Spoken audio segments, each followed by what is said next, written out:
Well, a United Nations report into the October 7 attacks and the early months of the war in Gaza has found both Hamas and Israel committed war crimes. The Commission has accused both sides of intentional attacks on civilians and stated that Israel's actions constituted crimes against humanity because of the huge civilian toll. The findings have been released as the United States continues to push for an end to the war. Our Middle East correspondent Alison Horn has more from Jerusalem.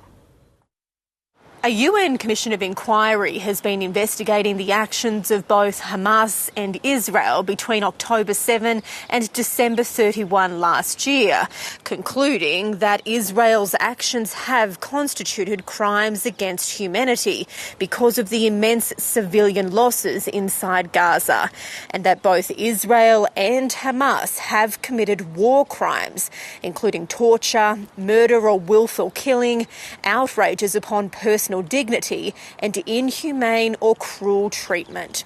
The Commission says Israel did not respond to several requests for access into Israel and the occupied Palestinian territory.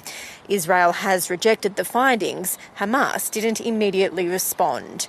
The findings have been released as the US Secretary of State Antony Blinken continues another Middle East tour, pushing for a ceasefire to end the war in Gaza.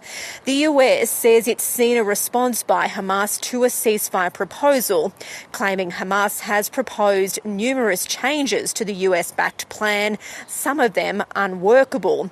That's a claim Hamas denies. And although the US says Israel has accepted the proposal, Israel hasn't publicly stated this. But in the days ahead, we are going to continue to push on an urgent basis with our partners, with Qatar, with Egypt, to try to close this deal, because we know it's in the interests of Israelis, Palestinians, the region, indeed, the entire world. And we all agree that the deal has to be grounded in the principles of the ceasefire proposal that the entire international community supports.